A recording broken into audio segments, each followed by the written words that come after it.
It's so good to see you. But to your point, Andrew, I think it's very easy for like people in philosophy circles to kind of just be like, oh, I don't do politics, right? I don't do economics. I don't do society. I don't do all those things. Okay, you actually do them. You may just not do them in your thinking, right? You are participating in some sort of political or economic system. You may not just incorporate them into your thinking, but of course that's problematic because you're doing them and they are going to manifest a certain set of ideas, right? I mean, capitalism has a lot of capitalism following game theory assumes that the human is a rational agent, right? Now, you have to get into what we mean by that. I mean, people like von Mises don't just mean like they're geniuses, they mean something more complex. But generally speaking, the whole point is that there's a certain anthropological assumption of what humans are, and that's something like they follow rational agency, right? Okay, well, that's in play. You are in a system that follows and constructs according to that, right? And you're in a system that says assume democracy is going to give rise to the best outcome. Well, if you're in America, for example, well, is that because democracy on its own as a system does that? Or does democracy only give you the best outcome if the people participating in the democracy meet certain conditions in their behavior and how they act, right? Okay, you are already assuming one of those if you're in a democracy, if you're participating, right? And if you don't in your philosophy take that seriously, well, then that's just going to happen and it's going to go from there. Guy Senstock, it is good to see you. Good to see you too. Pleasure. How are you doing, sir? I'm doing well. I'm glad I could finally make one of these. Well, it is delightful. And everyone, Guy Senstock is awesome at the Circling Institute. I've had a bunch of wonderful conversations with him. And we were just talking about how it can be convenient to separate philosophy and politics because politics is already doing a philosophy, though. So if you don't think about philosophy, the relation between those things, one is already embodied. And so there are issues with that. We were also, and something I wanted to mention, the gentleman you spoke to, Mr. Rossen, Rossen. Man, he was awesome. I really yeah, he's awesome. That I really liked. And actually, Andrew's big on Heidegger, so this is perfect. And I really liked what he was saying about philosophy as a relationship with a person, where in the same way that a person, you develop the relationship by continually revisiting them, likewise, philosophy has a continual revisiting element to it of what actually changes how you see things. As opposed to us thinking about philosophy as something you learn, then you have a model, and then you apply the model to something because you memorized the correct formula and you're going to bring. I really liked how he was talking about philosophy in the context of like a personal relationship. It's really astute. Yeah, there's that way with philosophy that like when you read philosophy, if you're really reading philosophy, right? Like you're not informed. It's not the same thing of just kind of being informed about something. In reading it, it's philosophical in some way. You know by being changed by it in some way, right? And it's the same thing with the person. And I thought that was a like the perfect metaphor. Perfect parallel. No, I thought it was delightful. Well, what I really liked, I guess I was thinking too, while listening to the conversation, on the metaphor of circling as a metaphor kind of back structure for thinking, as opposed to how we tend to do. It's almost like a binary line you cross. So there's thinking, then I cross the line and I'm thinking about it. Now I finish thinking about it and I go back across the line. It's kind of a line that you're crossing and going back. And then to think can fall into the spurious infinity of Hegel because I'm thinking about the computer, finish thinking about the computer. Now I'm thinking about the bookshelf, finish about the bookshelf, and then I go, there's and. Whereas there's something about thinking in that Heideggerian sense, and I think philosophical sense, is actually, no, you're staying on the computer, circling back to yourself in your relation to the computer, and then being transformed by that thought, which then you circle forth back to the computer in that new formulation, of which then comes back to you. And here we have a kind of true infinity of Hegel, right? And I think it's so important to kind of consider the metaphors that one is operating according to. I always like Susan Sontag. She had a book called Illness as Metaphor. Also brings to mind the metaphors we live by Lockhart and Postman, all these different people. And the notion, and then Hofstadter. And basically the idea is that all thinking basically always has some sort of metaphoric structure in the background, whether you realize it or not, like some sort of imagery, some sort of form maybe in a Platonic sense, that it's following if you don't know. And it's almost like when we have thinking as being this like line you cross, you thought about something, arrived at the truth, and now you're done. It turns off and you keep going. That sets you up for this kind of spurious thinking in a Hegelian sense. It's always another and, where it seems as the kind of thinking is more like a metaphoric structure of a circle where you're going and you're going back and coming to, and you're going back and you're coming to, which again, horizontally seems like you're not making progress, but a circle becomes a spiral, right? And from a vertical dimension, that coming back to then kind of operates in an upward way. And I wonder, and then I'll pass it to whoever wants to speak. I wonder if one of the keys to grasping what philosophical thinking is doing, as opposed to, say, if we use Heidegger's kind of notion of the standing reserve technological thinking, is where technological thinking has a kind of spurious element to it. Think something to it's done, now it's standing reserve, move to the next thing, turn it to standing reserve, next thing, and then it becomes an effacement, as I like to put it. This kind of thinking that's coming out with the circling sort of notion, which then I think gets into the dialogos, I think it gets into the true infinity of Hegel, and I think it gets into the hip-hop cipher, because that's one of my favorite things to analyze. And because all of those have, I think, parallels, there's something here where it's the kind of thinking that is circular in the returning and being transformed by that, which is that's what you do with a person. You don't meet someone, then move to the next person, and then move to the next person, right? That would be a spurious friendships or something. That would suck. You wouldn't like that. So there has to be that certain residing. So I was thinking about just all of that in the context of a different metaphor to have in the background of thinking to kind of help hone in on how philosophical thinking is different from maybe technological thinking.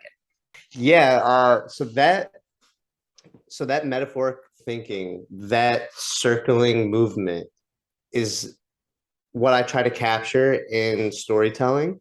And basically the hermeneutic situation, trying to create a space to invite people to be a part of that situation. And that is at the heart what a story does. So like, kind of just to like trace my thinking in relation to what Daniel was saying, there is no grand universal understanding. There's rather localized understandings. That what's actually universal is this translator ability, the story translator, the universal story translator. That's what is able to allow these localized understandings to communicate with each other. So in that sense, just their positionality in the landscape creates, I mean, not creates, it's just inherent that it's just tapping into that story mechanism allows for a conformity of understanding to occur. Mm-hmm. So for me, a story arises out of a theme. So the theme basically, like the story is made up of the protagonist and the world, basically very much what John Vervaeke talks about, with like the protagonist affords the world and the world affords the protagonist being the protagonist. The collective is the story, and in essence the collective is the protagonist. So like when you think about creating a story, you're going through this circling back to constantly questioning why the story is being told, why the story needs to exist in the first place, because everything about the story is the protagonist. That is the understanding itself. It's not like one particular component within the story. So that metaphor, just what Daniel was talking about, that like metaphor or like it reminds me like the Gestalt in Heidegger, where you see more than just what is present at hand. And that seeing more attribute is basically what the story taps in to. That is like every moment of the story is that, because every moment of the story in essence calls back to itself and constantly needs to reaffirm itself in a certain sense. Mm-hmm. And yet it reaffirms itself in a sense that's not predictable. It conceals itself from itself. So there's this constant disclosing of itself that doesn't even know what it's disclosing, and yet it's moved to disclose itself. And that's what I mean by it's arising out of the theme, because it's this it's the ground in which a story stands on. And yeah, so you were... No, I would just comment on that very quick. It's very interesting when I think of a story. I'm not going to give you the title because I don't want to blow it. But one of the novels we put out in different things was based on the idea of, one, it's funny when you have an idea for a novel, you actually kind of see the whole thing. Like you like kind of see the whole thing, and then the theme arises to you as the idea of what if you got what you always wanted in life, but you didn't have the eyes to see it. Okay, so the story is unfolding upon that particular paradox, right? And you have this kind of vision of how this whole story is going to be at the beginning, and then you begin to tell it. And as you're going, you're always revisiting that original image that you had to see if the action is the beats to get there. But it's this weird thing because then stuff happens where the characters do things that are unexpected. And this is almost dangerous though, because it could lead it off from the original. So then you have to kind of rein or direct the characters in a believable way back to the original vision in the original theme. And then it kind of adds together. Whereas when I do a bad story, it's almost a language, rather than have a circling function of going back and going forward and going back and recon, it's like an and. So there are these two characters, and then they went here, and then they went here, and then they went here, and then they went here, and it's no circling. And then I get somewhere and I'm like, oh crap, what happens next? Deus Ex Machina. And you see like bad writing. We all know a bad spurious story when we see it because something happens that doesn't fit the logic of the work up to that point, right? It doesn't feel like it circles back and honors everything that's been told before, nor does it incorporate the theme that is developed. Like, I could mention some random TV shows, but I don't want people to vomit because they've tried to erase them from their mind, other than like the most popular one for the last 10 years. And we all know what that is, and we won't say it. You can feel when it's just spurious. It's like, it's just an and. You can't do that. Likewise, one of the great reasons why so many shows and movies are not good today is because they confuse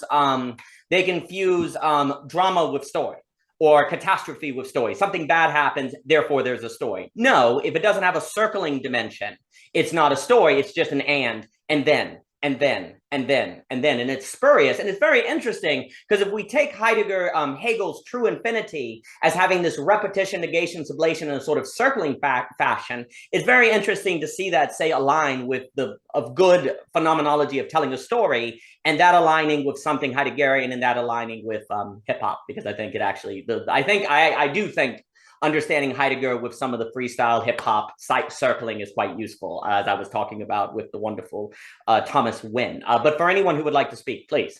Well, I'm wondering if if perception has this quality of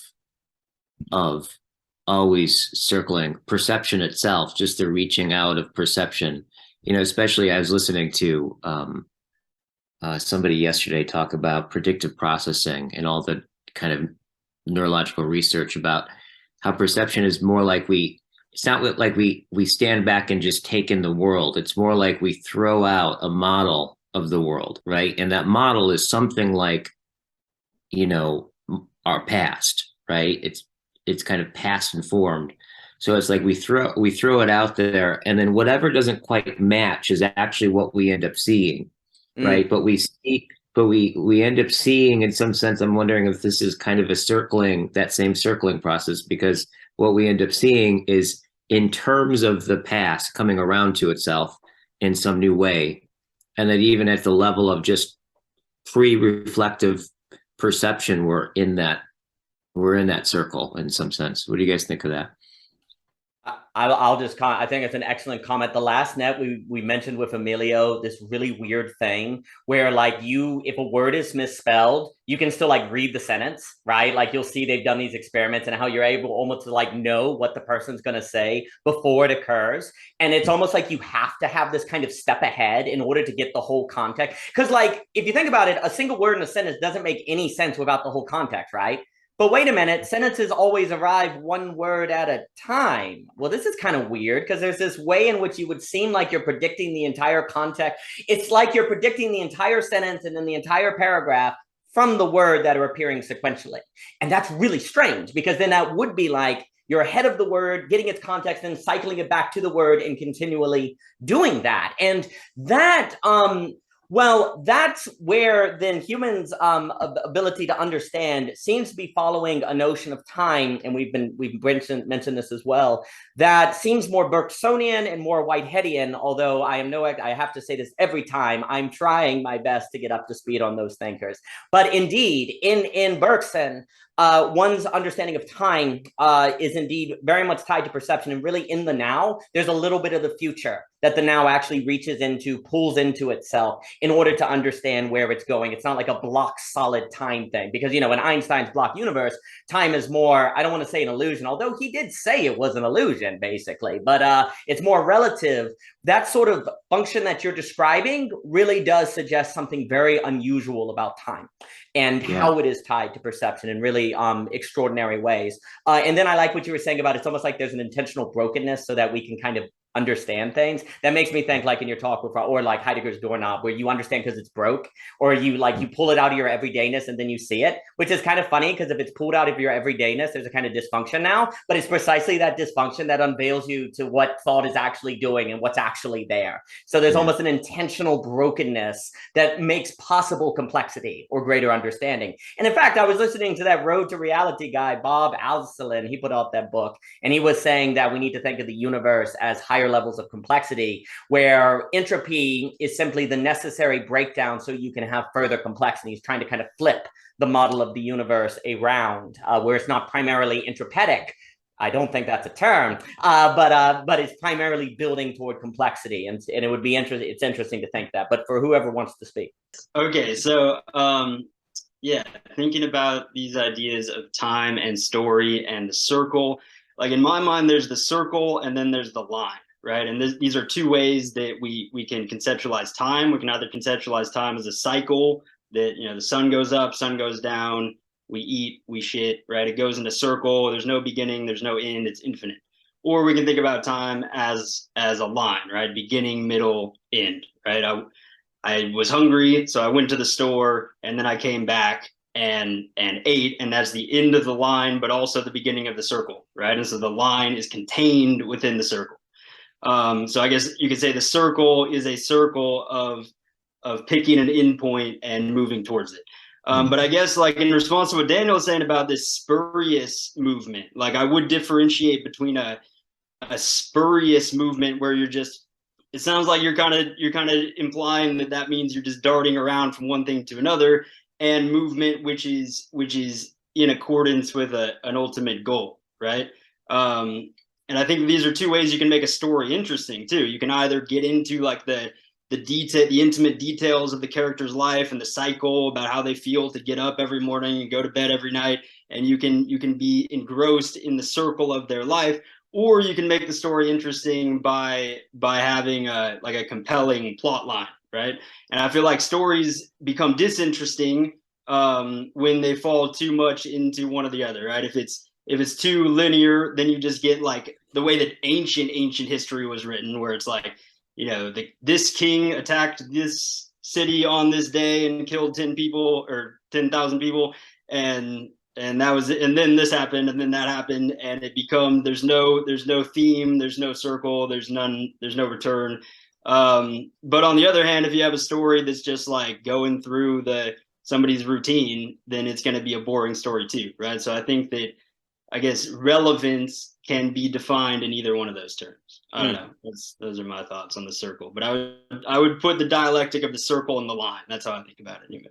No, and I think what's so critical, Emilio, good to see you, my friend, is that like it seems as if there's always in the background a metaphoric structure that impacts, that we say, my thought fits that structure, therefore it's good thought.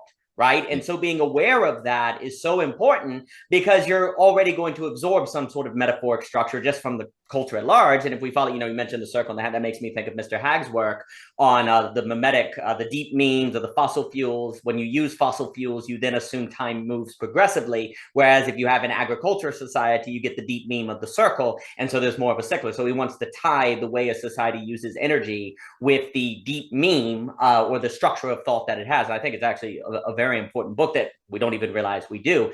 And then indeed, it would say in Hegel, true infinity sublates, the spurious element to it. There is a continuum, but now it is in service of a goal. Whereas if it just stays in the spurious, it can be a self-effacement. So you're correct. There, one has to include that in the other, because if you're walking a circle, it's relatively a line as you walk it, right? So they kind of go in. But let me give it to Chitan and then Mr. Luber. Hi everyone.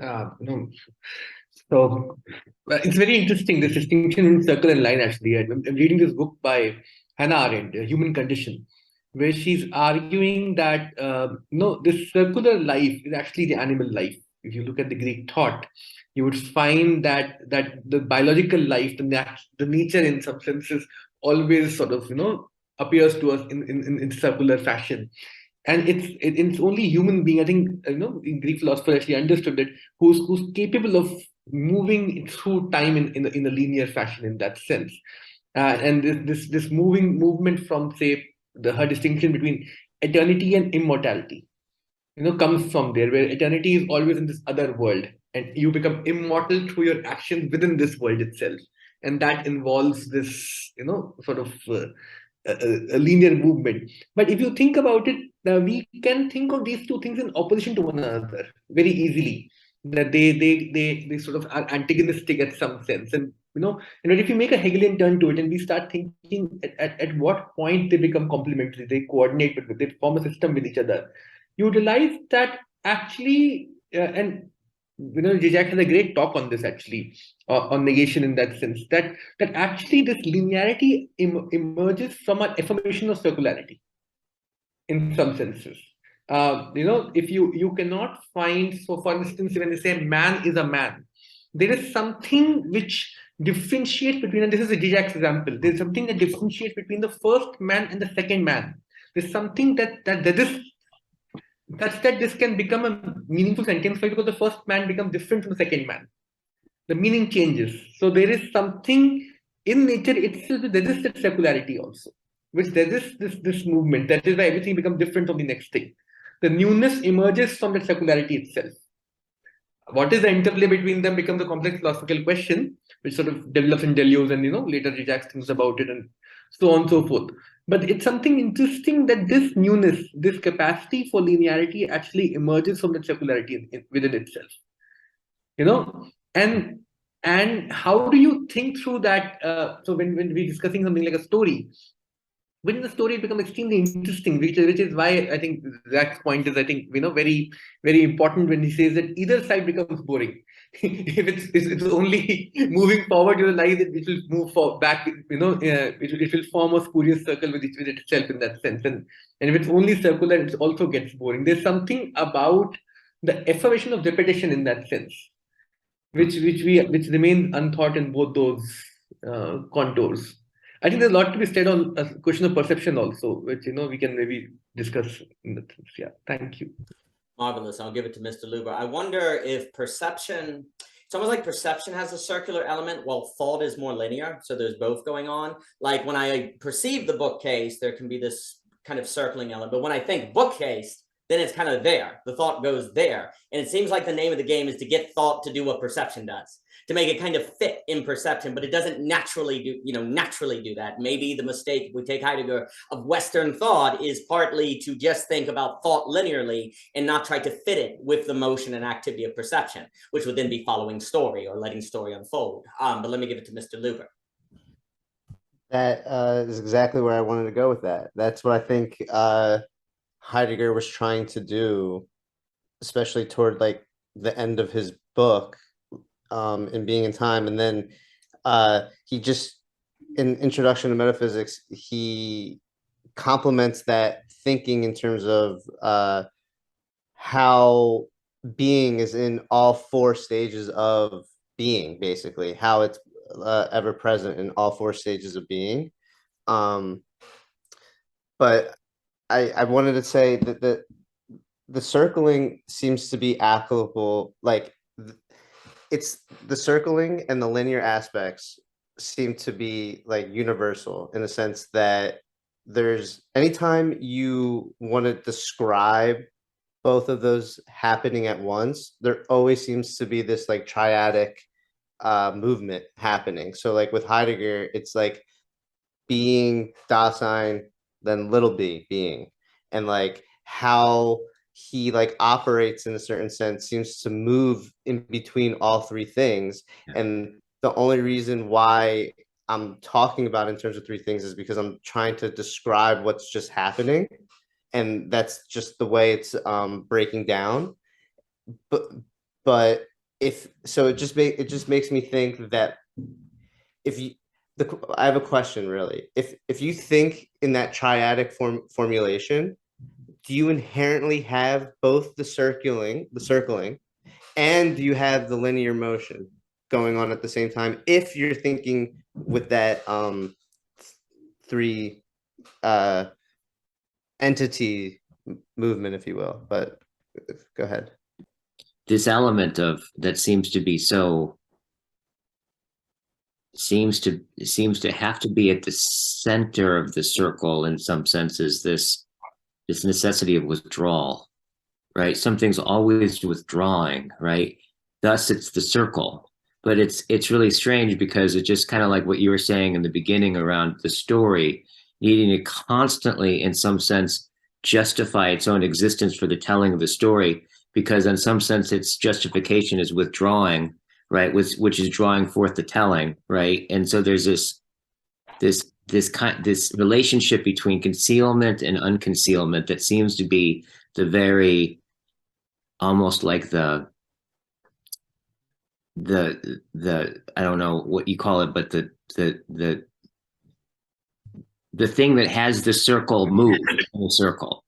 And there's that way of where there's this kind of way where we're going through our lives and it's constantly in this hermetic facticity, right? And we are kind of like we forget about something, but yet we're moving in relationship to it, but it's in the background, and then it comes back over and we remember it, but it's the meaning's just a little bit different, and that's constantly going on.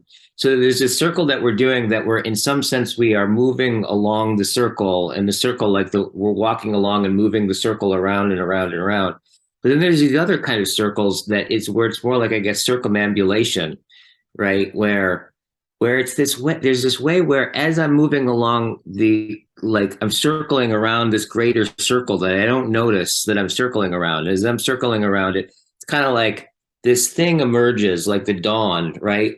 And all of a sudden I start to catch that, a theme of some kind, that the moment I see it, right, is the moment I realize that I hadn't seen it, but I've been relating to it the whole time, right? And this other thing kind of emerges around that. And I think that's what starts to get at, because I think this is what Heidegger is constantly doing. This is my experience of this, is like, you can see him over and over again. And like, I can't tell you how many times, you go on some fucking ride and like, you got all these things going and you go, what the hell is he talking about? And then all of a sudden he goes, the circle, there's the circle, right? And you're like, oh yeah, there's the circle. But it's not like a circle that you've been dealing with. It's a circle that you didn't know that you were going around, that it kind of emerges and flashes for a moment. And that flash is something like those three coming together. And in a moment is the same moment it withdraws, right? That whole thing. I don't know if I'm saying the German word right, because I'm not German, but we were talking about it in the last net conversation, but the event, Eric Agnes, I think that's what it is in German. That what I just want to say, what you said really hit me really hard. I haven't really heard of the circling term, but I'm really like seeing it right now for sure. Like for storytelling, like if I'm trying to capture how to catch that glimpse, how to put yourself in a position for that glimpse to reveal itself to you, for then you to frolic away basically with that glimpse, and then only return to that glimpse because you forget about it. And just talking about it like that even makes me just think of like Heidegger with like how we're always in this inauthentic state, and we get a glimpse of that authentic state, and from that authentic state we then almost essentially return to this inauthentic state where Like, and when I say state, I mean in Dasein. I'm not saying we're Dasein, but just to clarify. But it's just this constant recalibration, and that constant recalibration is like that 100%. Just to talk about that layman video with Dr. Lass, like that recalibration is literally the 99%. It's constantly knowing that you're not like this isn't 100%, and therefore you have to constantly go back and return. And that's why they say like a story is never finished. You just have to be very confident with your product. So to me, it's just all about the question is, how do you become in a position of confidence? How do you, in relation to the glimpses and that circling, how do you get to a point where you can just put it aside because you're confident about it? Beautiful. I'll give it to Chetan. It makes me think how you also have to have the openness, right? You have to have the openness to the event, but you also have to condition yourself to be able to know the event when it occurs, right? And then to respond to the event. And also when that withdrawal occurs, not to be like disheartened or, deconstruction or disheartened where you collapse, right? So there are certain conditioning, that's why I, always talk about that term, that seems critical for finding this right balance. But let me give it to Chetan. Yeah, just quickly to go back to the question that Andrew asked, and maybe maybe that could contextualize this discussion. Say, when I think through this question, that any time when repetition takes place, repetition cannot take place without a certain amount of resistance to the repetition, which brings some newness to it. That is the second category. For instance, when you go to do shopping, you can only go to do shopping every day when you buy a new dress. If you cannot buy the same dress every day, there is that little excess, little newness for things to repeat. Repetition always happens in nature through that little excess within itself, in that sense. So then how does radical newness emerge? If most newness around us actually is simply a part of repetition. It's not that, things don't happen new. Things are happening new every day.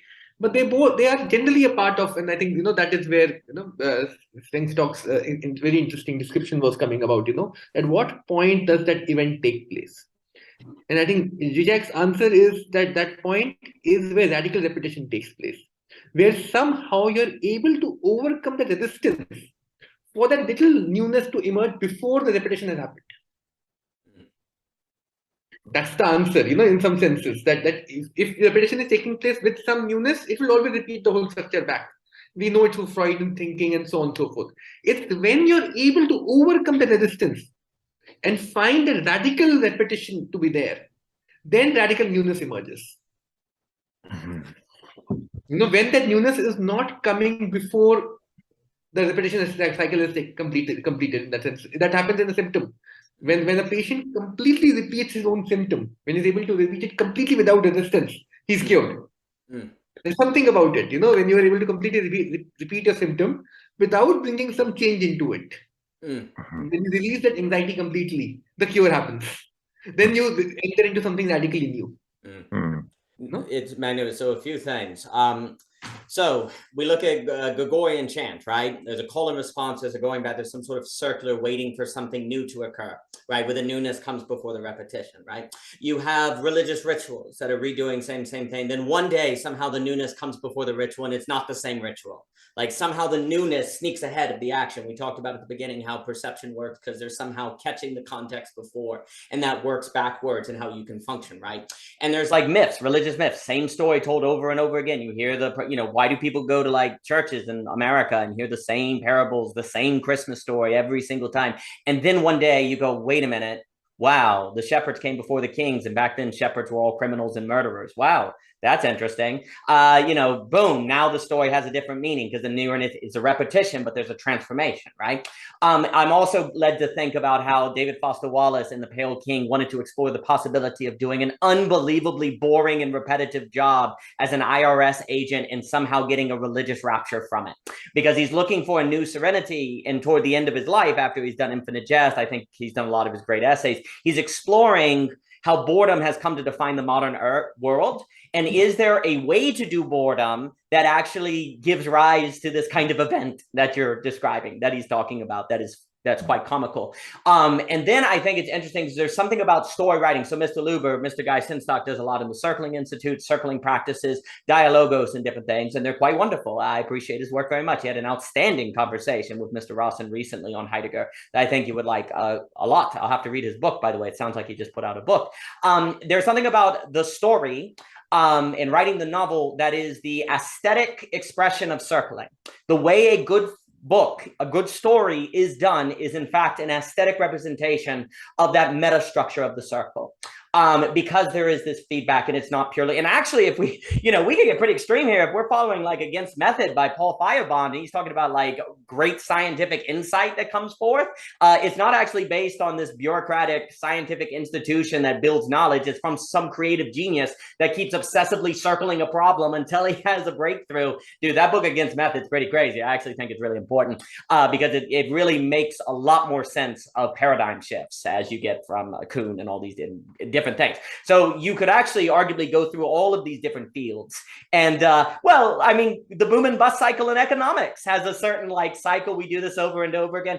Oh, a little bit of difference, Black Swan. Oh, a little bit of difference, whole thing changes. And now we have a new creative paradigm that's called forth. So it's interesting that to really understand all these different fields, it seems like you have to move to a model of thinking that has more of a circular element, but it's not merely circular repetition. It has a different character to it as we are describing, and it's like the newness comes before the repetition. So there's something there that seems to be necessary for thinking through all of these different fields in a new way. And before giving it to Mr. Luber, I'm not telling anyone to join the IRS so they can have a transcendent experience of boredom. Now, Mr. Wallace may have encouraged you to do that, and if you want to do that, I wish you all the best.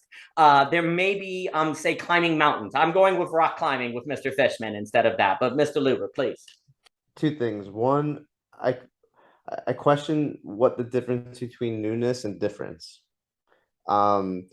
Newness, my personal issue with newness is that it doesn't seem like you're letting the phenomena reveal itself to you. It's more you're prescribing what's new, where when is something revealed to you, it's more like it's different. Like when you're going through that repetition over and over again, and that what's to come event happens, it's just fundamentally different than what's happened. That doesn't mean that it's new. It's still part of the same stuff, if you will. So like, to me, when you say new, it's like you're prescribing something transcendent on reality in a certain sense, where if you look at it in terms of what's different, it's still part of something that's revealed to you. So that would be my first thing. My second thing is it's easier to think like that from clearing. Like when you are looking at newness or just what creates that spark or that glimmer, it's the clearing. It's realizing how the affordances happened in the first place. And when you get reawakened to that, how the affordances happened in the first place, then you're looking at it from that place of the clearing. And I'm really thinking about in terms of that article that I sent you, Daniel, that the guy that you told me about with clearing, it was fantastic. And he has a diagram that really captures it, in my opinion, beautifully. Where it has like this wave that contains the subject and object in basically an oval, and that the clearing is actually and it reminds me of John Vervaeke's like that the transjective realm, like what allows the subject and object to be the subject and object in the first place. Like it's that same sentiment that they're getting across. But I'll pass it off. No, and I'll give it to Chicha. No, Dr. Sheena, Sheehan, he's quite a Heideggerian scholar. I find him quite interesting. And what's very interesting on this question of the difference between difference and newness, I and the board will talk about difference and radical difference. But the funny thing about radical difference is it has to be so different that you can't even relate to it. Well, then how can you even know that it's different? Because you can't relate to it, right? This is this weird problem where if something truly radically new emerges, it can only be recognized as radically new in a very instant of when then reduces it to difference, because you can now relate to it. And this is what's so crazy. And this is why, so for me, I talk about, I mentioned with Mr. Ebert also, like the difference between, it's funny how in English we have a word for sameness, and then we have similar. Sameness would be like radical similarity, right? So you have radical similarity, sameness, and you have similar, which is likeness. Then you have difference, which is kind of weird because doesn't difference and similar just kind of mean the same thing? Like there's difference, but we don't really in the English have a word for radical difference, as in difference to the point where it's the utter saturation of difference, right? Now, Tyler mentioned the word like unique. And I can go back, and I think unique is kind of getting at it, but even unique implies relation to difference, which means there must be enough similarity that you can see that it's unique, right? So this is what's really weird. If you're talking about a radical difference, then by definition, it cannot be known. Because if you can relate to it, there's enough similarity, say ontologically or recognizability, by which to say it is a difference. So that's where the event category is so strange, because if it's truly an event as opposed to merely a difference, it's an impossibility, right? To be recognized as an event. And this is what I was talking about with Dimitri on, like, if we're following like a Christian notion, if like God shows up, it has to not be recognized as God, right? Because of that radical difference. But here's the weird thing. Does that, this is the weird question then, and I'll give it to Chitan. Does that dilemma of the limitations of human conceivability mean that an event is impossible, or only that it's impossible for a human to recognize an event? Because those aren't the same thing. It could be the case that an event is possible, just not recognizable as an event, or the inability of humans to recognize an event could be evidence that it doesn't exist, because now it sounds unfalsifiable, right? Now it sounds like something you can always say is possible, but you know, it can't be falsified. And then that sounds like God or something, right? That doesn't mean God doesn't exist. You know, even Karl Popper was very intense on claiming that he was not saying that only falsifiable things are real. He was saying that falsification is a criteria of science from pseudoscience. So not even Karl Popper was trying to say that only falsifiable things are real, but we do have a dilemma of the epistemological character of the event, of which would be unfalsifiable, that creates this interesting tension. And maybe this dilemma is necessary so that human becoming is always more to become. If the event is always something that cannot be recognized as an event, but must be gradually constituted into the system by step of similarity so that we can actually understand it, then there's always circling to be done. There's always work to be done. There's always relation to be worked on so that you can move the event more and more gradually towards you, which then makes me think of one of my favorite ideas in literature with Beatrice's smile and Dante, where Dante's like, Beatrice, why don't you smile? And she's like, hey, at this level of heaven, if I smile, it will reduce you to ash because the glory is too much. And she smiles gradually as they climb the Paradiso because he can't handle the fullness of the smile until the top, right? But then even there, he sees the wheel and his wings fail the lofty fantasy. And then he's trying to explain why God is hidden, because if God wasn't hidden, you'd die. So he has to unveil himself gradually. And the event would seem to, like a radical newness, would seem to have a character similar to Beatrice's smile. But with that, Chitan, please. I think just to sort of quickly go through these points, I think Andrew's question of newness and difference, I think it was more a question of why newness as a word is important in that sense. And I think my answer to that question would be that how do you think through this distinction? So at one level, you think that everything can be known through the coordinates of the present moment. So for instance, if I know all the variables sitting in this room, then I can answer all the questions that can be asked within this room. There is no question that cannot be asked from within the variables that I'm asking. Newness comes at stake because just difference doesn't account for this problem. That there is a question which cannot be answered just by knowing all the variables in this room. Even if I know everything about this room, there is at least one question that I cannot answer by sitting within this room. That doesn't mean that question cannot be answered. It just can't be answered by knowing the variables within the room. So that's the difference between, say, computation and creativity. Calculation and creativity. So is everything calculable, or there is some part of it which cannot be calculated beforehand? There is at least one question which is outside the realm of calculation, which can only be answered when you have more variables in place, which will happen through time and so on and so forth. And time gets, within that So that is what is at stake in this worded newness. If I take away the word newness, I think I take away some part of this property, which is necessary to affirm difference. Without this, even difference can't be affirmed.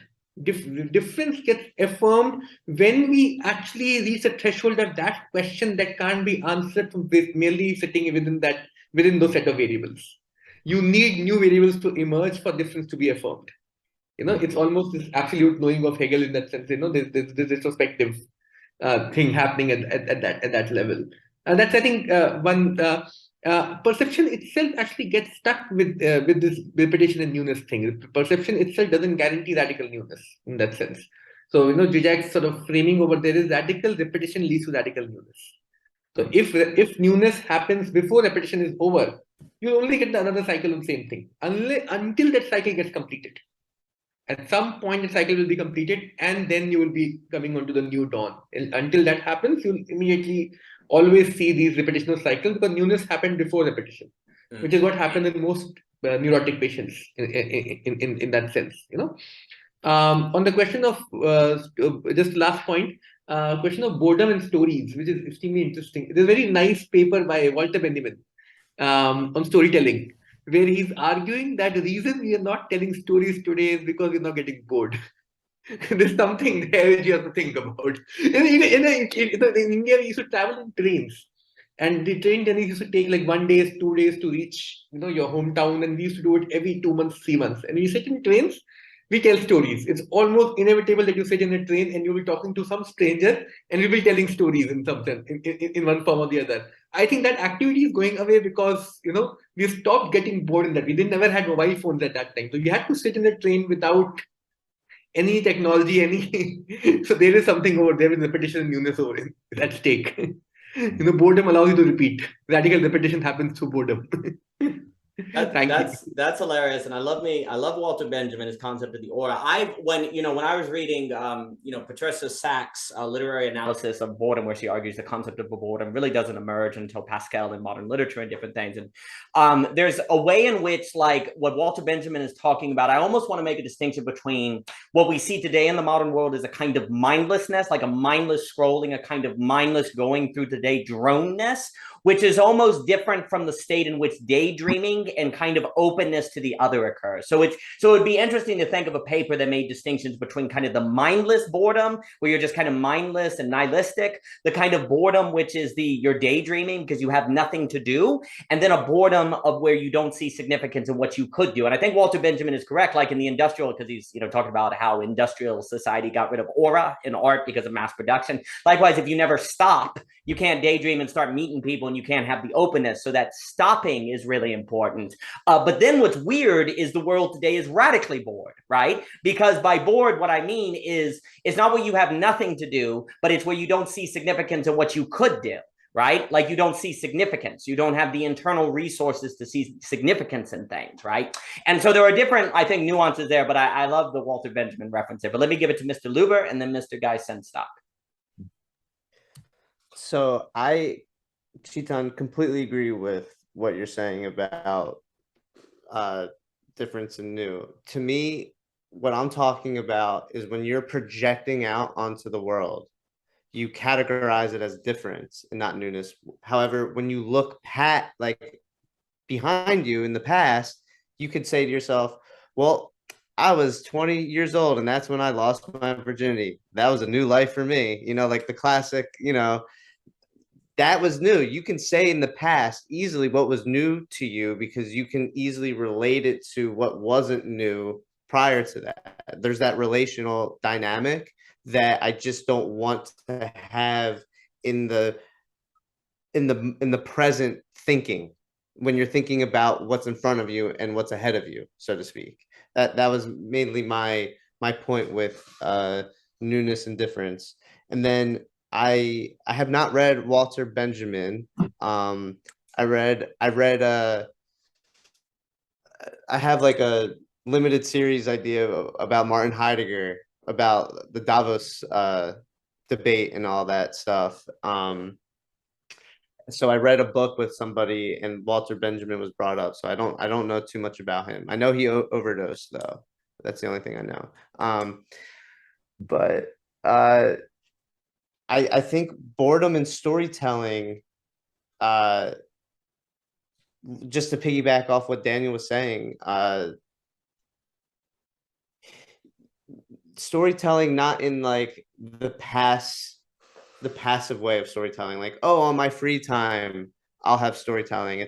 It's not technology doesn't give you a chance to do that, because your free time is, is entertainment. Basically, you watch movies, you go on your phone, you go on YouTube to watch Daniel talk, whatever it is, like that's so to me, it's storytelling in the most active sense. It's storytelling, like, you need to think about storytelling in terms of action and how actions relate to the world that you're in.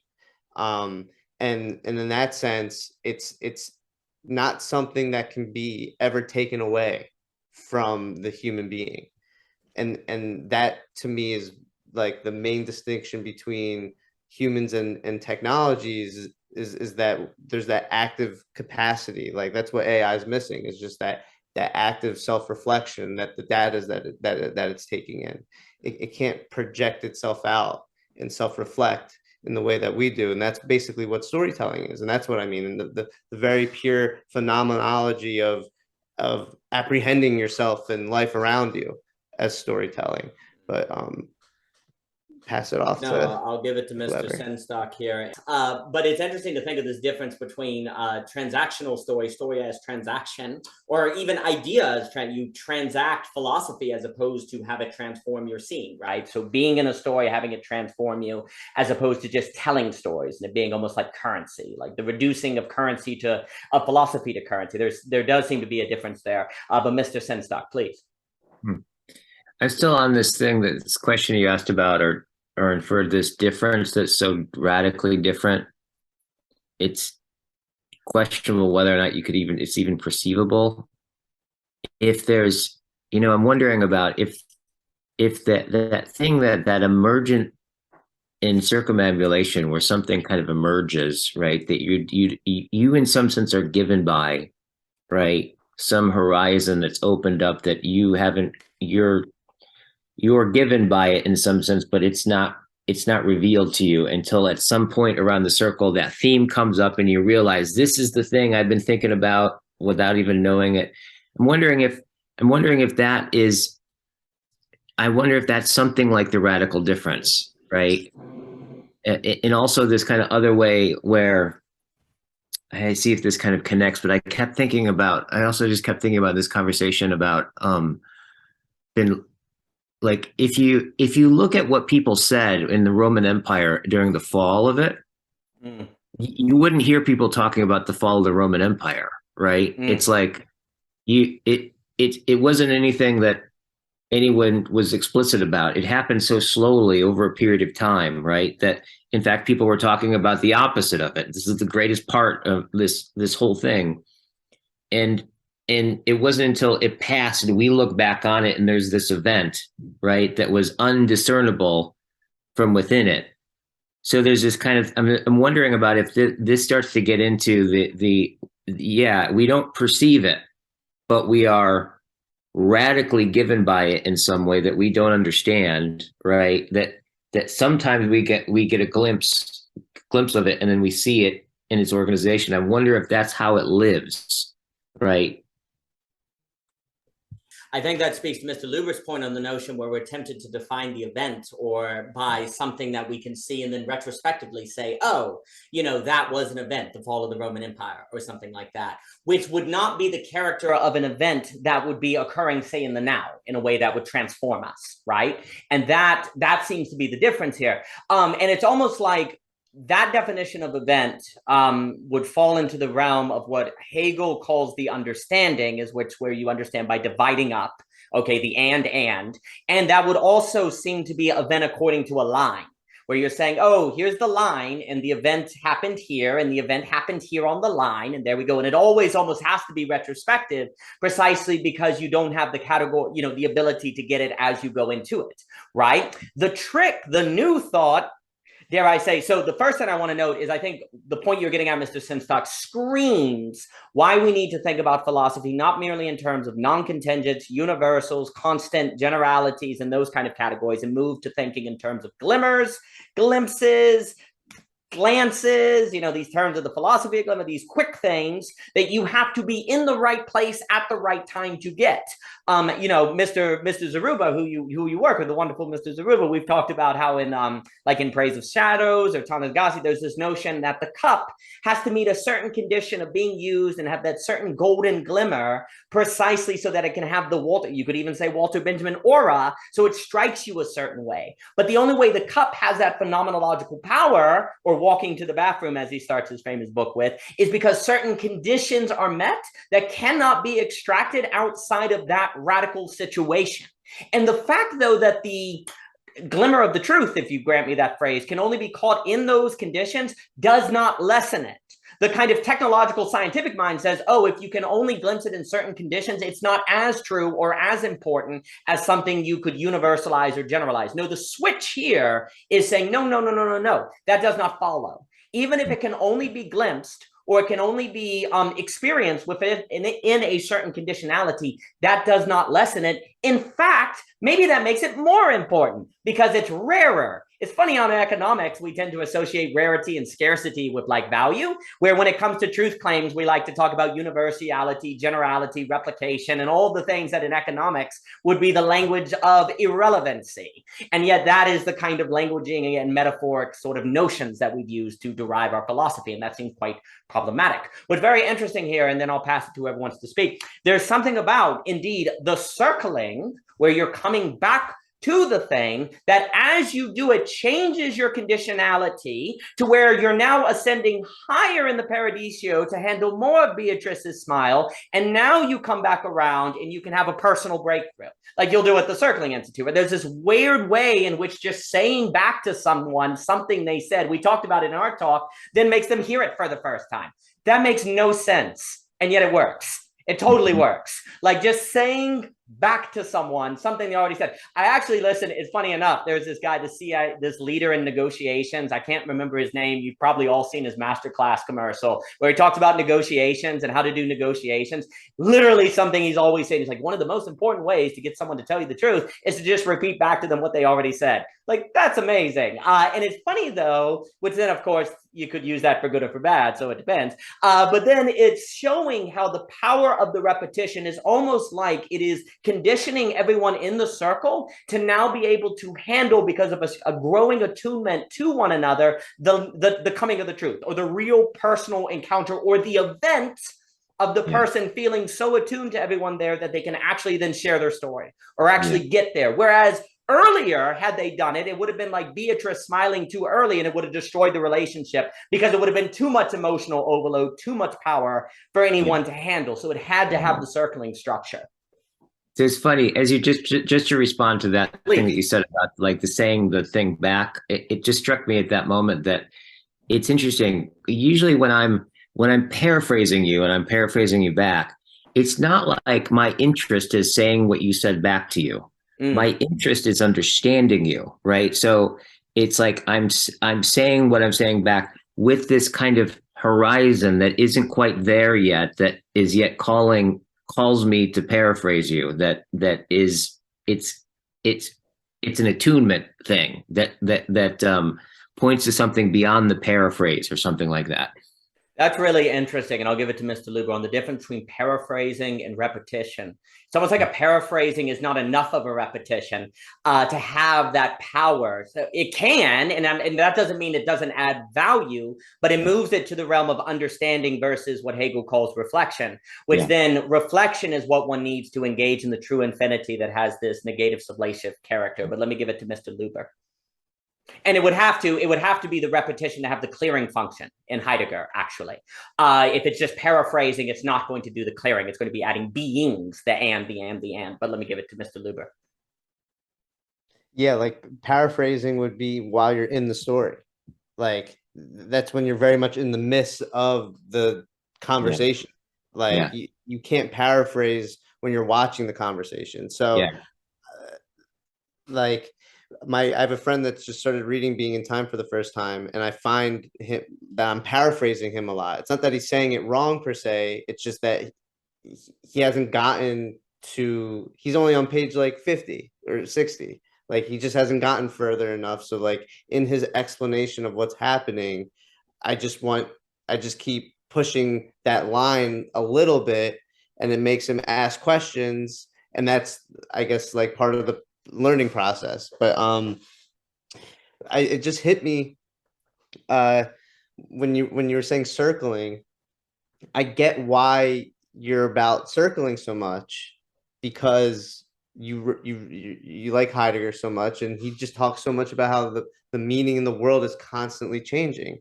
And it's just like how I relate to Heidegger's through story. It's just in post-inciting incident in a story, the world to the protagonist is different than what it was in the exposition. It is just a new world. And then he comes back around post-climax in the resolution, basically, where the world is now different than what it was post that inciting incident. And basically it's just affirming that where he was in the exposition was going to lead them to that point in time without him knowing, or basically not under his volition fully. Like it was under his volition, but just not from a watching standpoint. Like that's why just to bring it back to what I was saying in the beginning, I always think about, I'm watching politics. How am I in politics? Because like that is it blows my mind, because I don't know. I don't know. And I'm just watching. It's crazy. It's weird time for me. Very weird time. But yeah. That makes me think in an interesting way, where like one of the reasons perhaps it's kind of uncomfortable with politics, it's because it's something you're in that you can't deny you're in, even though you don't want to be in it. Whereas with philosophy, everyone actually is in philosophy, but you can deny it. Like it doesn't bother you so bad because it's like you can deny it. It's not on the TV, it's not around you, and you can use ideas and thinking and whatever and not think it. But politics, it makes you uncomfortable precisely because it's like, oh my gosh, I'm in this thing that I didn't ask to be in and I have to respond to it. Where funny enough, like that can actually incentivize you to take politics seriously in a good way, or to have a pathological relation to it, or kind of, I don't know how to relate to it relationship. Like one of the reasons why people get started with philosophy is precisely because of like a terror where they go, oh, frick, I don't understand anything, or something breaks, and then you wake up. So it's interesting to kind of think of how like philosophy often begins from some crazy guy on the street named Socrates asking, what do you mean by justice? You're like, what do you mean? Everyone knows what, I don't know. And then you have to do the story. And it's funny though, how politics almost has a similar structure, but it's one everyone is kind of, because it's so vivid. Like it's there, you see it, right? Whereas some people then, because politics and philosophy always have a relation of some kind, there's something similar about them. But philosophy doesn't force people so readily or vividly, the average person so readily or vividly, force them to see that they're already in it. In the same, but we need to. Like Heidegger's like, hey, you need to realize you're in this thing because you're turning everything to standing reserve because you don't realize it, and that's not good, and we need to think about that. So like it's funny how precisely that negative feeling one can have in politics, it's almost like the average person needs to have that negative feeling about philosophy, actually, because then they would maybe start to own it and pay attention to the story they're in or the thinking they're in, which then just makes me think about how so many religions have a story of how something bad has to happen, and then you start to wake up, right? Like, so, and you have so many biographies of different things. But that was a passive thought I had there. Mr. Lubin, I saw you unmuted, so please. Yeah. I just wanted to jump in and say, if it were philosophy, everybody would be in too much pain. Like it would be, people, it's too much. Like politics is just enough. Like worst case scenario, I get yelled at, by someone, or you hurt someone's feelings. With philosophy, it's like life or death. Like it's serious. Like, but is it, as a tertiary point, would it almost be better though if everyone felt that pain? Because actually it is life and death in politics. Like it is extremely serious, as we may find out if the sovereign debt bubble explodes, and we see Ukraine and Russia. We see this kind of Gerardian apocalypse that mimetic desire, if we use that language, is pulled for. So wouldn't it almost be better? Isn't the problem precisely that politics can be the lukewarm frog where it's heating up gradually until it's too late? Maybe it would be better better? Or now that's funny. What if like a universal experience of philosophy is an event of radical difference that if it happens too immediately, people aren't able to relate to it. So it's then just like a Lovecraft ancient one that reduces everyone to ash, right? It's almost like part of the game here, why we need this circling model is because one day the event will happen, right? Russia invades Ukraine. Japan raises interest rates and you've been in a world for 10 years where that can't happen. And now it does. And maybe $2 trillion vanish. And who knows what the global ramifications of that are. Or you have the American political system change. So it's here now, right? Okay. How you going to respond? And it's almost like if people are not conditioned or ready for an event or something radically different, then it's like Lovecraft Ancient One. It just, the very sight of it reduces everyone to ash, right? Like Simi with Zeus and all of that, right? Whereas if people are conditioned, it's instead like the Dante beatific vision, right? Both of them are indescribabilities. And that's how I almost feel like the event, I always think of it as like Schrodinger's cat that's alive and dead. The event for me, the radical different event, is like both simultaneously Lovecraft and Dante. And it's going to show up and in some manifestation. And the question becomes our conditioning to handle and to determine what it is to us, because it's going to be indescribable to some degree, right? But the question is, can we handle that indescribability so that we're not reduced to ash and instead we're elevated like Dante, right? So it's almost like the event is a Schrodinger's cat of Lovecraft or Dante based on how we're conditioned to handling. And that's where practices, and that sounds really abstract, but it's no different that when you have something happen in your family that's unexpected, when you're like a divorce happens, or there's, you know, your brother attacks you, like this unexpected thing occurs where there's, or someone has an emotional confession or something happens at work. And it's like that moment of the radical unexpected can either be a Lovecraft that reduces the whole business or the whole family or the whole relationship to ash, or the disaster can actually be an opportunity for greater intimacy, right? Like relationships, when they have something unexpected, they actually can like use that hurt and wound to actually elevate. And now it's like the, you know, the cross crucifix actually elevation on Dante's failure then kind of elevates. So it's funny to think of philosophy as a, and I'll give it to whoever wants to speak, philosophy is somehow in a kind of conditioning so that the event is a beatific vision instead of a Dante's Lovecraft, and the game is on. Like the game's on right now. And so it's very important to be engaging in this circling. So maybe if everyone was forced into philosophy, it'd be better precisely because it would be painful. And where that pain is not faced, then one cannot be conditioned so that the event can be beatific as opposed to Lovecraft. I just want to say, I agree. I completely agree. My whole point, I guess, now just to respond. I'm being difficult. I mean, I understood what you were saying, but you know. I love it. I love it. It's where do you want the pain? Do you want it now or later? It's with philosophy, you get it now, but you don't get it later. It's like what we were talking about with Occam's razor. Like it's what's simple comes after the hard work. It's not, you know, it's not. But that's the structure that arguably is why economics is like has been a disaster. Like we've been pushing off all of these decisions because it's too painful to face the consequences. And now we're in an inflationary death trap. Like we're very difficult to avoid a decade of stagflation at this point, right? Like, but likewise, you see, this is the thing. I do wonder if the metaphor of progress as line contributes to the rationalization of pushing it down the can down the road, because in the future there's progress. So if you can push the can there, then there will be progress to a place to make the can not hit us, right? You see what I'm saying? So, but if you have a circling metaphor as kind of paramount in your thinking about all these issues, you can't kick the can into progress. That's almost like what we think, right? Like subconsciously, we can kick the can into progress and then we're fine. But if it's circling, we're going to come back on the can on the road, right? The can's coming. And so not having that metaphoric structure, I think, contributes to a rationalization of things like the modern monetary theory, rationalizations of the effect of, say, technology to lead to global unity that's going to differentiate difference where you don't end up in Duginism, and I could keep talking. But so it's interesting because I think you're exactly right. Like the whole, like, there's a way to, and then I'll give it to whoever wants to speak. Philosophy is the love of wisdom, right? That seems to be, you know, as a concept, as a structure, that's what it is. The practice of it may be at its heart something about facing pain now so that you're stronger for later.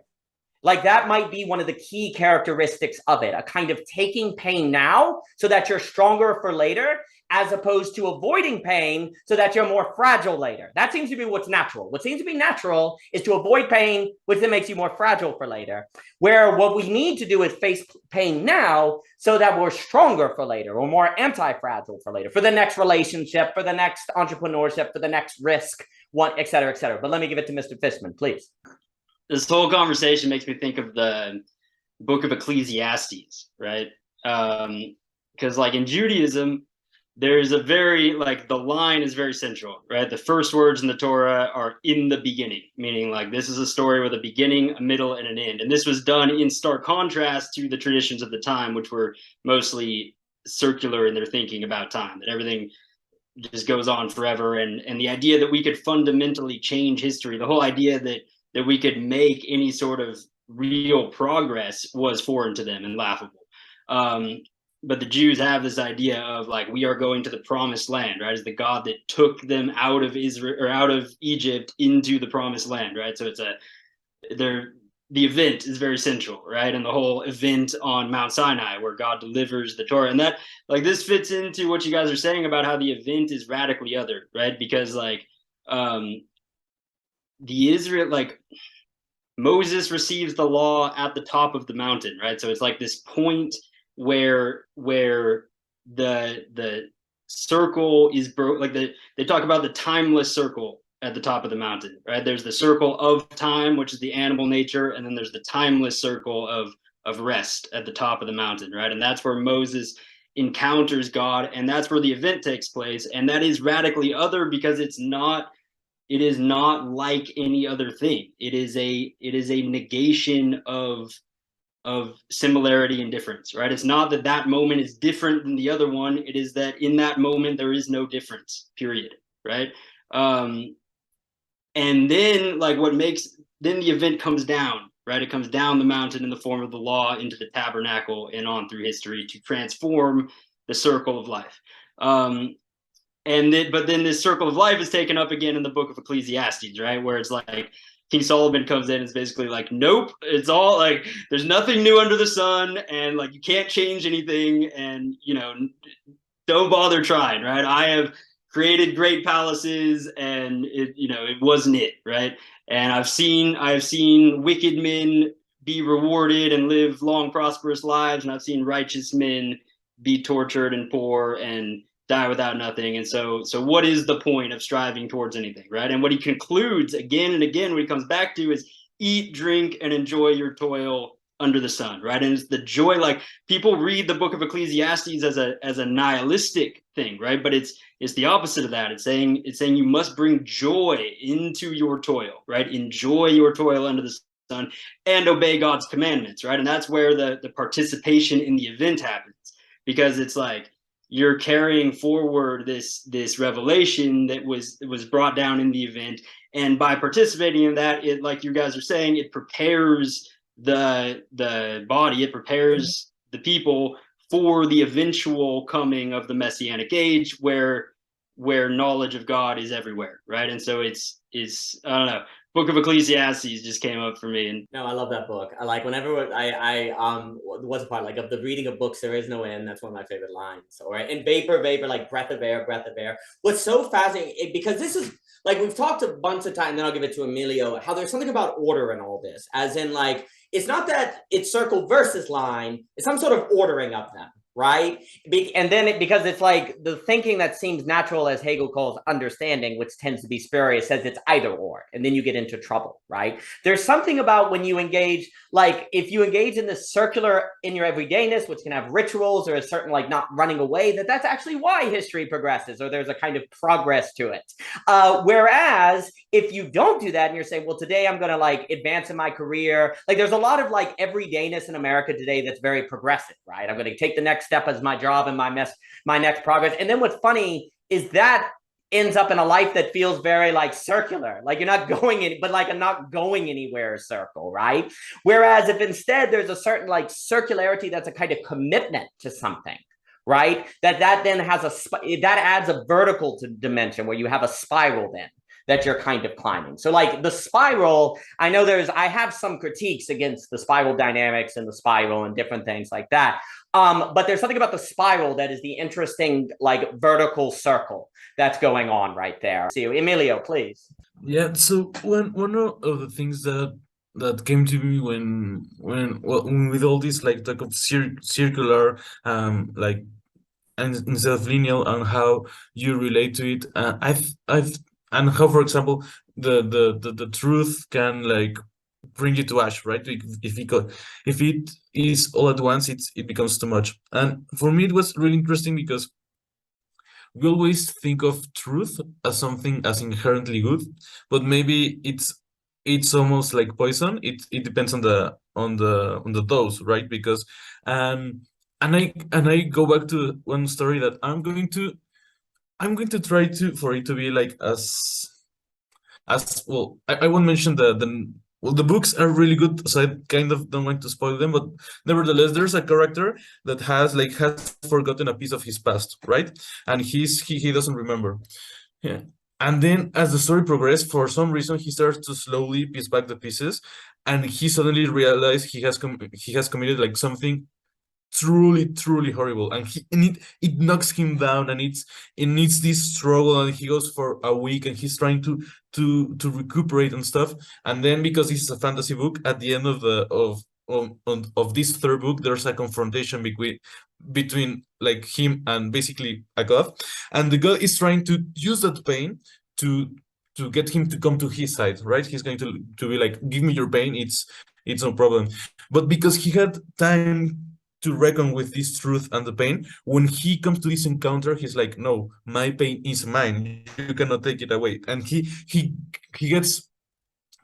can confront the truth and accept it and become stronger because of it, right? But only because he had time to process it. If moments before, an hour before, a day before the clash between the god, he would have learned all this stuff, he would have lost, right? So if you think of truth or as this thing that is inherently good, you see that maybe you have to take into account maybe the circular notion of truth that you learn like piece by piece, little by little, and then it becomes good because all at once, almost like fire, and it burns, right? So it's the dose. So I just thought that's one of the things I thought about with all these like linear versus cyclic thoughts and everything like this. Yeah.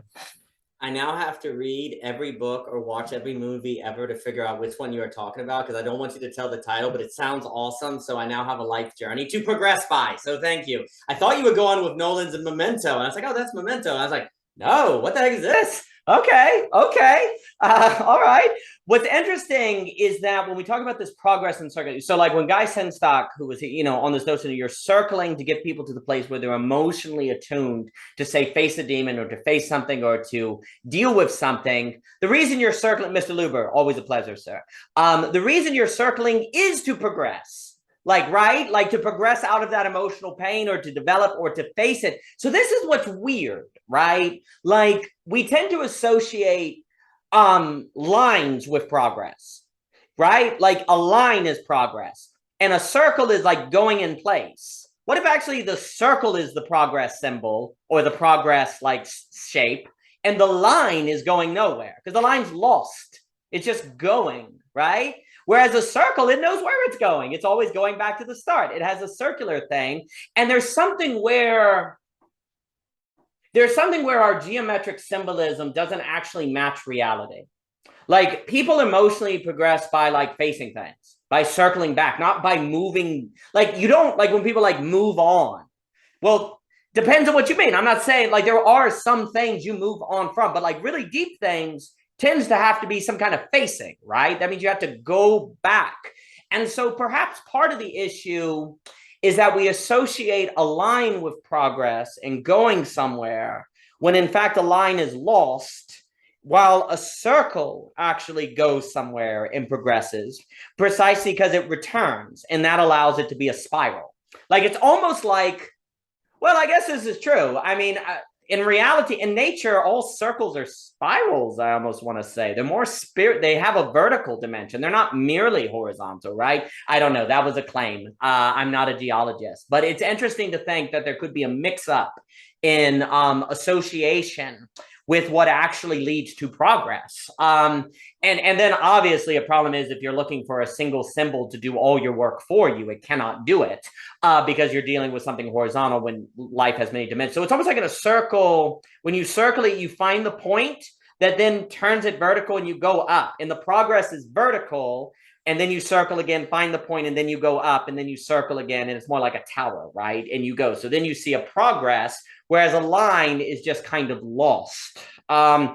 Because that seems to be a lot of it. Like right now, for example, why is it that people will critique capitalism? They'll say it's like growth, endless growth without really a goal. It's just growth for growth's sake, right? It's a line. It's just going off.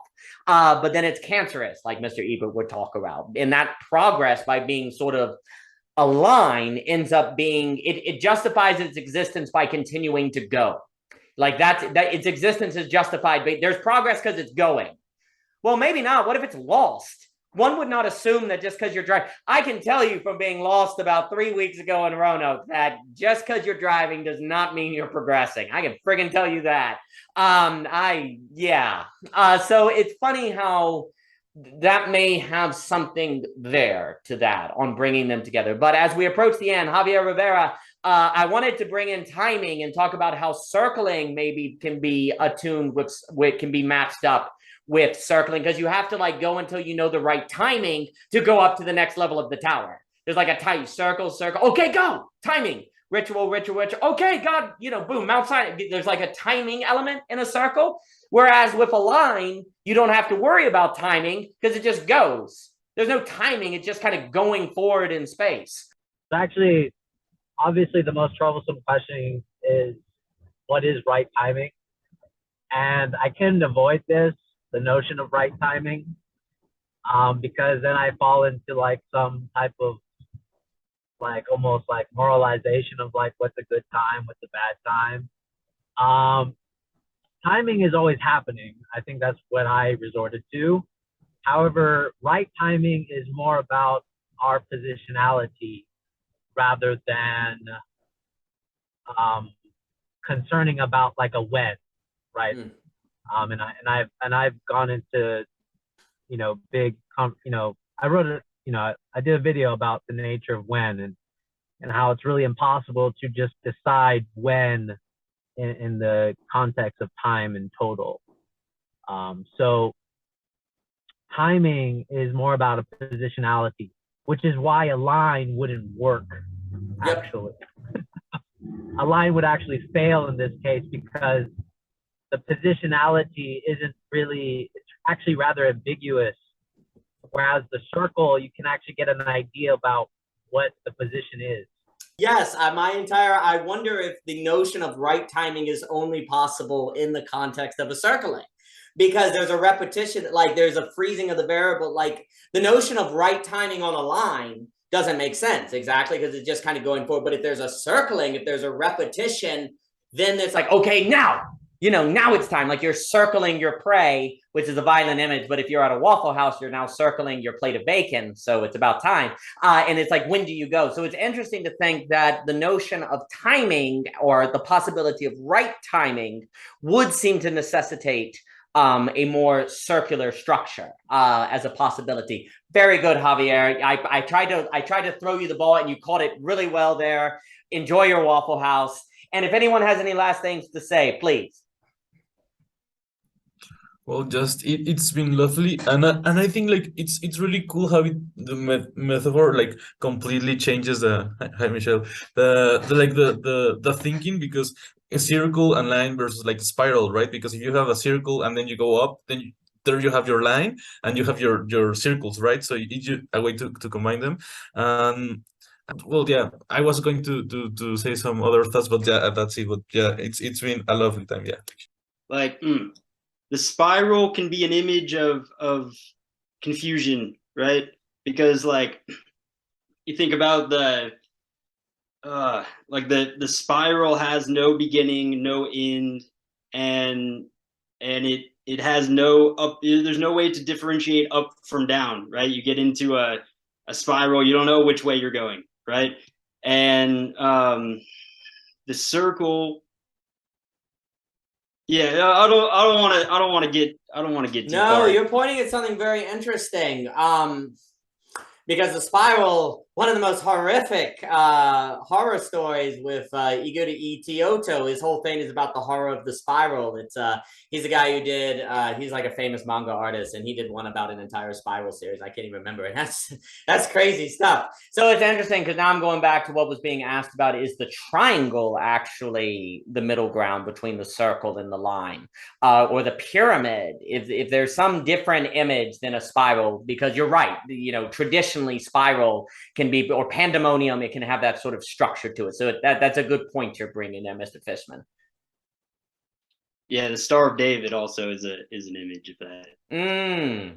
Ooh, the star. Now that's interesting as well. That's a very good point, Mr. Fishman. Maybe the point that I would end on is the point. Like where is the point and all? We've talked about the circle, we've talked about the line, but we haven't talked about the point yet. And the point, like, this is the difference between a line that goes off a cliff and a line that doesn't, right? Is like the problem with capitalism is that it's like, what's the point, right? What are we doing all of this for? What is our end point? There is none.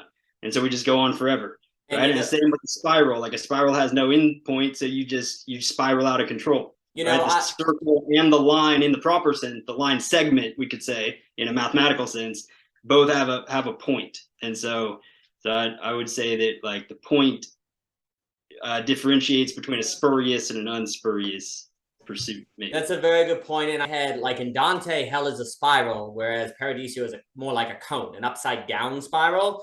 And so the spiral is going, it's like a closing in on a point. So, like, that's actually, I'm glad you brought that up, because I always like to say it would be another topic. Like, I would like spiral dynamics to actually almost be cone dynamics, because it's actually better if you reverse it. And it's more of a cone than a spiral. I always get that mixed up here, because a cone has a point. Just one last thing. Yeah, spiral never reaches the center, right? A spiral approaches the center forever, but it never reaches it. It has no center. It's always off balance. You know what I mean? Right. So anyway, that's a whole other discussion. No, that's excellent. I really enjoyed this. Thank you. No, this has been a blast, Tyler. It's always a pleasure. Michelle. Okay, good. So I like circles because I like the sun.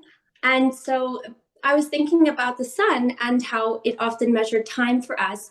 And, you know, a sun does, you know, well, to our vantage point, it seems to be going around, you know, the earth, even though we're going around the sun, which is interesting.